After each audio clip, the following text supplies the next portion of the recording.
Thank you, Mr. President.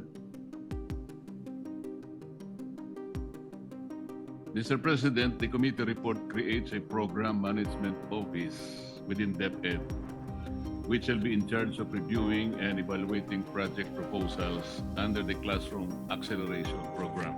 Yes, Mr. President. Medyo mahaba ito, Mr. President. I'll skip reading section 7, which is about submission and review of project proposals, composing of about 5 or 4 paragraphs.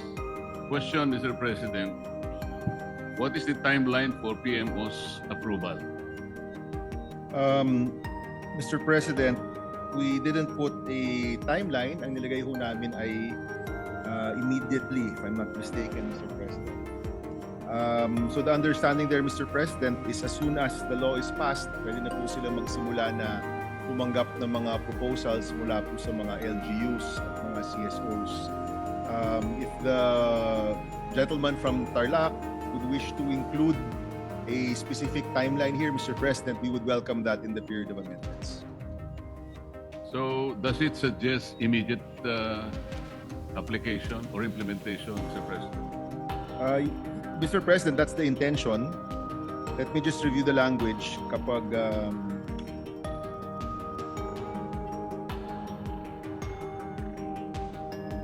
Mr. President, we included the word immediately in the special provisions in the GAA, but we did not include it here, Mr. President. So if you wish, Mr. President, we can include a word or phrase that refers to expediency in Section 7, Mr. President. Thank you, Mr. President, for the accommodation. How do we ensure that this process will not be a source of bottleneck in the approval process? Imbes na maengganyo ang private sector na sumali, baka mas lalo pa silang nagalit sa gobyerno, Mr. President. Yes, Mr. President. Sa totoo lang, Mr. President, that's really a matter of implementation and oversight. Nakita naman po natin na sa taong ito, 60 lang po ang nagawa ng DPWH na total classrooms. At yung sinusulong po nating modality na ang mga local government unit ang magsasagawa, ang nakikita po natin ay ang mas mabilis na paggawa. Now, kung maging bottleneck po yan ng DepEd, meron po tayong Joint Oversight Committee na kung saan we will exercise our oversight function para masigurado po na mabilis ang pagsasagawa po ng DepEd at hindi po maging bottleneck nga po, no? And Mr. President, because we've been working with DepEd hand in hand, no, in developing this bill, nakikita rin po nila yung pangangailangan at yung matinding pangangailangan na sa tamang panahon ang paggawa ng classroom at sa tamang presyo. Kaya Mr. President, alam rin po niya na lahat tayo dito nakabantay. In fact, one of the biggest increases in our budget is specifically for the classrooms. Kaya masasabi natin, Mr. President, lahat tayo nakabantay dito. Ang DepEd, alam rin niya yung kanyang responsibilidad. And we're hoping, Mr. President, na sa madaliang panahon, magiging mas mabilis ang pag-uupo ng mga classroom. Thank you for the assurance, Mr. President. Now, in regard to the classification of classrooms, the committee report differentiates the types to be built under the classification of the Classroom Acceleration Program into 2. Category B refers to classroom buildings designed to withstand a wind load up to 270 kilometers per hour, and Category D, which refers to classroom buildings designed to withstand a wind load up to 340 kph. Mr. President, with increasingly stronger typhoons visiting the country every year, is it worth creating a difference in wind load? Yes, Mr. President. In fact, we intend to amend this section during the period of committee amendments at ilalagay na lang po natin na susunod po tayo sa standards ng DepEd. Currently, Mr. President, itong Category B at Category D ang ginagamit ng DepEd na patayan para po sa mga classrooms. But just a few weeks ago, nagkaroon po ng classroom summit ang DepEd at nabanggit na rin po doon yung presyo at yung standards, and we will just be adopting that, Mr. President. So ito pong Section 10 will be simplified at intention po namin na gawing mas simple po itong Section 10, Mr. President. So mawawala rin po itong Category B and D. Ilalagay na lang po natin na to follow the standards of the Department of Education that they can update every year, Mr. President. Mas maganda po siguro, Mr. President, kung gawin na lang natin na category D lahat kasi ito ang pinakamalakas naman na inaasahan na bagyo ay 340 kilometers per hour. Yes, Mr. President. Who shall make a determination as to what type of classification of classrooms shall be built in the area, Mr. President? Ang DepEd po, Mr. President, meron siyang minimum standards, performance standards na sinusunod per area. Alam din po ba ng DepEd yung mga data tungkol sa wind load o pressure? Yes, Mr. President, because kapag gumagawa po ng mga buildings sa mga iba't ibang lugar po, meron po talagang batayan, no? Ang pangangailangan po ng mga buildings po doon at sumusunod po ang DepEd po doon. Mr. President, ayon po sa Philippine Institute of Development Studies report, isa sa mga lugar na may pinakamalalang classroom congestion ay ang NCR. At ang naging tugon dati ng DepEd dito sa lumalalang classroom shortage ay planong pagpapatayo ng medium to high-rise school buildings. Opo. Ang tanong po, mayroon na bang naging follow-up tungkol dito? Mr. President, sa totoo lang po, this year wala kasi 60 lang po ang nabuo ng Department of Education. Ang pangangailangan po sa NCR ay ano po talaga, no? High-rise na po siya at lampas na po siya dun sa cost per classroom, no? However, Mr. President, we did include in the bill, and this is from Senator Lacson's interpellation, a provision for lease and purchase of buildings outright. At posible, Mr. President, na itong pagbili ng mga building na gawa na unoccupied or pagrenta sa mga building ay maaari pong solusyon dito po sa NCR. Yung mga ibang syudad rin po sa NCR na mas may kaya ay posible rin pong gumamit ng sarili ng pondo para po sa pagtatayo ng classrooms, Mr. President. Kasi lumalabas po, Mr. President, above 5 floors, practically 7 million pesos per classroom na po yung presyo. At kadalasan po, yung mga LGU dito po sa Metro Manila, sila na po mismo yung nagbabayad para dito po sa mataas na presyo habang yung DepEd po na lang yung tumutulong po sa kanila dito po sa mga pangangailangan po nila sa classroom.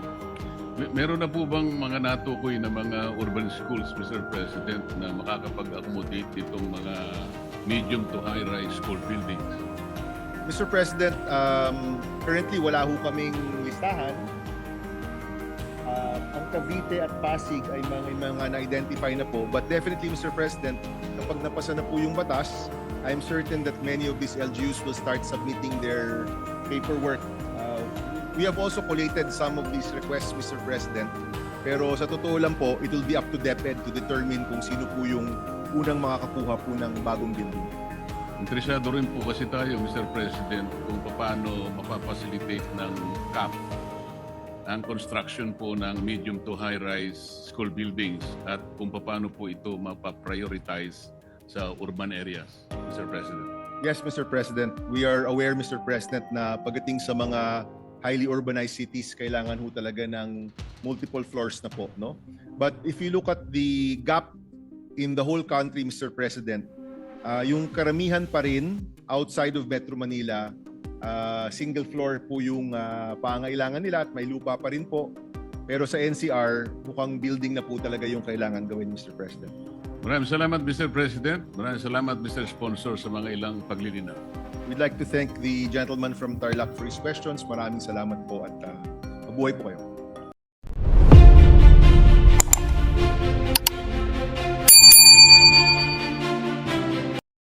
Maraming salamat, Mr. President. Mr. Sponsor, good afternoon. Magandang hapon po.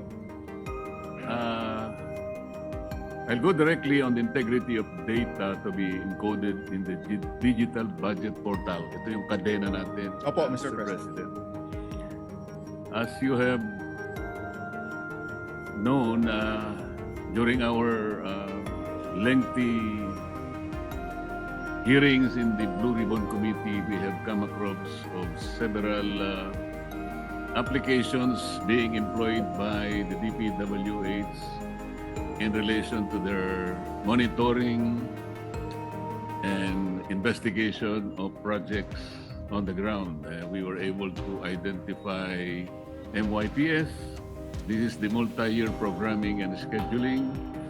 We also come across PCMA, which is project and contract management application, which are under the IMS portal or the broader umbrella portal of the DPWH.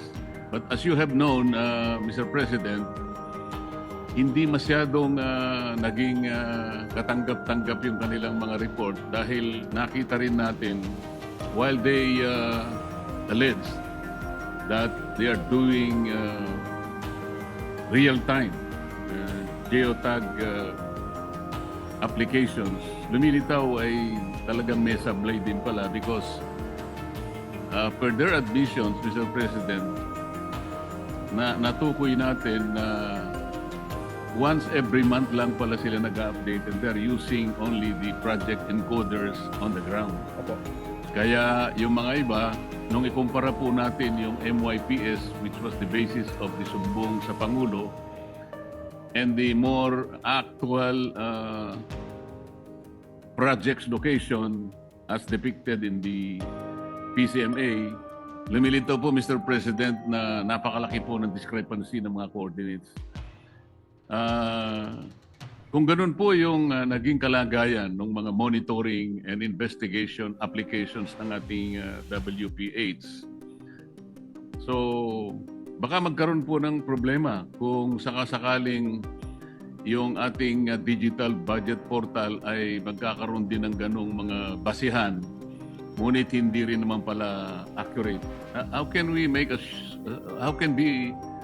be assured na yung lahat ng data or information that will be fed into the portal ay talagang mapagbabasihan Oo. natin at mapagtitiwalaan? Yes, Mr. President. Sa totoo lang, Mr. President, ang tinukoy po ninyo ang isa sa pinaka-mahalagang parte ng batas. At nilagay ho natin na kapag mali ang nilagay na impormasyon, within 7 days, kunyari po, hindi tayo nag-upload within 7 days, pwede na pong makasuhan ng administrative yung officer na dapat nag-upload ng data. Kung umabot po ng 30 days, ito po yung magiging criminal offense na. Kung mali ang nilagay na data, pwede po siyang makasuhan ng criminal offense. At kapag yung data ay may kinalaman sa isang fraudulent activity, ay pwede po siyang makasuhan as a co-conspirator of that fraudulent activity. So in short, Mr. President, naglagay tayo ng penalties sa mga opisyales na hindi po mag-upload, kaya ma-address yung lateness of uploading, at yung mali yung i-upload, at meron pong mali siya o meron pong tinatago, ay posible rin pong makulong. No? So, kaya po medyo mabigat tong kadena law. Kasi Mr. President, one, we are mandating the disclosure of all of these documents. And kung may kulang, pwede pong makasuhan. Kung mali, pwede pong makasuhan. And if I'm not mistaken, Mr. President, this will be the first time na meron pong penalties for non-disclosure and wrong disclosure of documents pertaining to government expenditure, Mr. President. Mr. President, sa ngayon po kasi, sa level ng technology natin, maski po yung DPWH, inamin po nila na kung minsan ang ginagamit po nila dun sa MYPS nila, ay gumagamit lang sila ng cellphone. Nililitrato nila yung location ng isang project. Ngunit alam naman po natin pagka yung signal sa lugar na yon ay mahina, apektado rin po yung coordinates na nakukuha nila. Ngayon, kung sakasakali po dito sa Section 17 ng committee report, which actually penalizes itong wrongful information that is fed to the portal, Opo. hindi kaya magiging mas mabalasik ito dahil miski sila po ay nakikita nila dahil wala naman pala silang satellite po ngayon eh. Opo. Kahit ang Google kasi, Mr. President, hindi siya makakagawa ng let's say 7 days Maski na po siguro 1 month ay hirap din siya. So siguro kailangan nating mas maging makatwiran, mas realistic.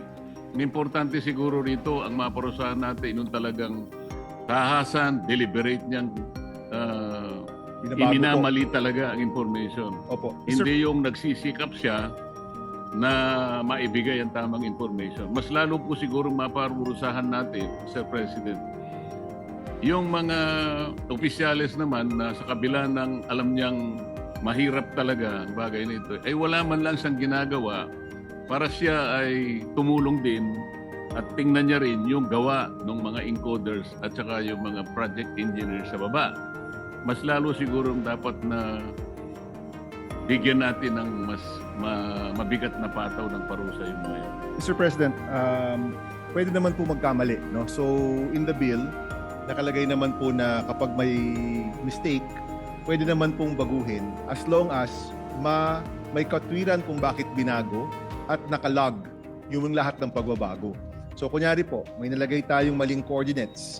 The following day, pinilitan natin, pwede naman pong palitan. Basta klaro lang na ito yung rason kung bakit pinilitan po yung coordinates. So, ano naman, Mr. President, meron namang leeway for mistakes here and there kasi wala naman pong perfect. But definitely, Mr. President, sa binigay na panahon na 7 days at 30 days, ay sapat na po dapat yan, Mr. President, para makapagbigay ng tamang datos dito po sa portal po. Pero Mr. President, huwag nating bibigyan ng tsansa o pagkakataon yung talagang dahil lang sa pagmamadali niya at halimbawa mayroong collusion sa mga iba't ibang gumagawa ng project katulad ng contractor.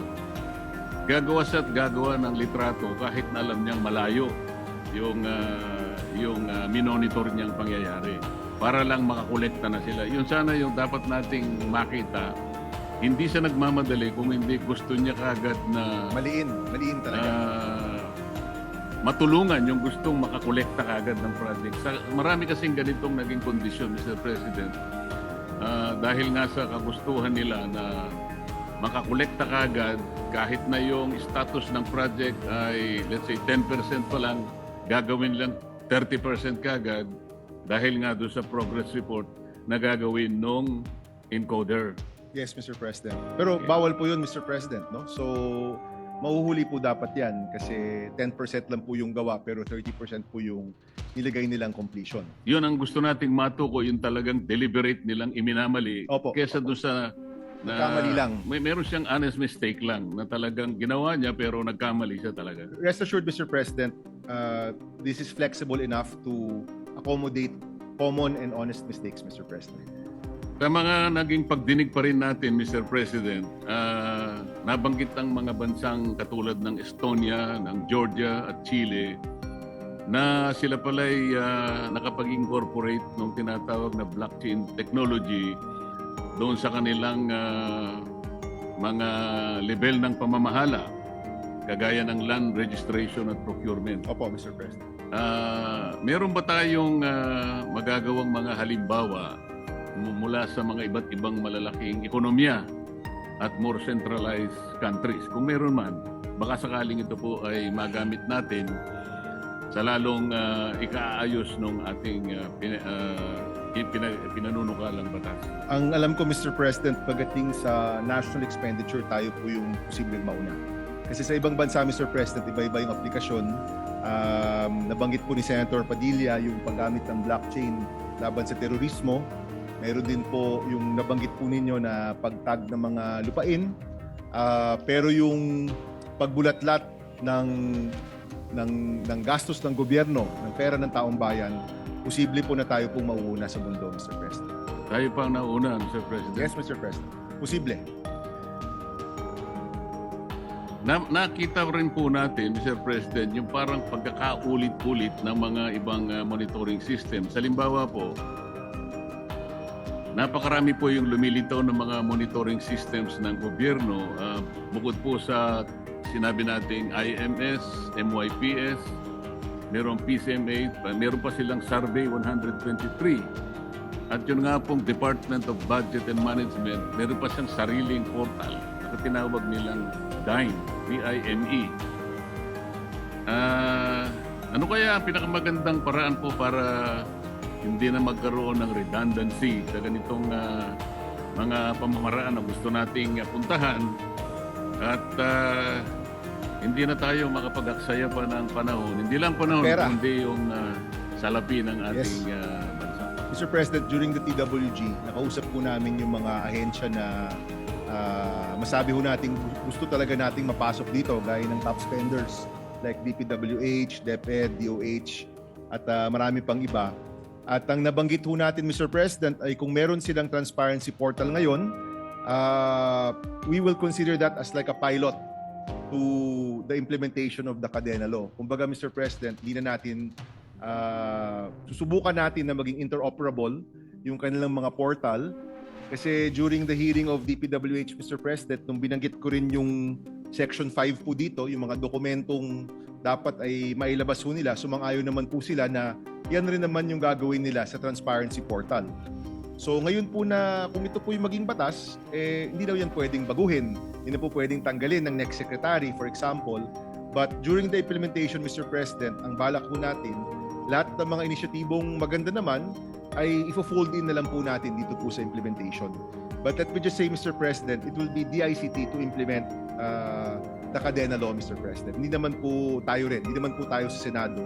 Tayo lang po yung gumagawa ng framework. But when they do implement it, we will exercise oversight to make sure na hindi po masasayang yung trabaho ng ibang mga ahensya. Ibig sabihin, Mr. President, kung sakasakaling itong Cadena o Digital Budget Portal ay naayos nating mabuti, mangangahulugan ba na yung iba pang mga aplikasyon, mga systems na ginagamit ngayon ay isa-isa anang aalisin at No. mananatili na lamang nag-iisang portal na gagamitin natin? No, Mr. President. Kasi iba po yung function ng mga ibang portals. Ito po ay para mailabas sa publiko kung ang pinagagamitan ng pera ng bayan. So right now, Mr. President, walang nag-iisang portal na kung saan ang sino mang mamamayan ay kaya pong makita kung saan po napupunta yung pera ng taong bayan. Yun po yung pinaka nais nitong batas na ito. So as far as I'm concerned, Mr. President, this is a new portal, pero hindi naman po ibig sabihin, Mr. President, na yung ibang mga portal or ibang mga website ng mga ahensya ay mawawala naman po dahil po dito. Kasi ang aking pagkakaintindi, Mr. President, ito ay digital budget portal. Ibig sabihin, yung budget portal po natin ay kumukuha ng mga datos at iba't ibang impormasyon mula sa mga mapagtitiwalaan na sistema. Opo. Ngayon, kapag ka ito'y na-perfect natin, pwede na nilang gamitin din itong mga impormasyon na nag-generate itong kadena para sa ganon ay hindi naman siguro sa isang pagkakataon lang ay alisin.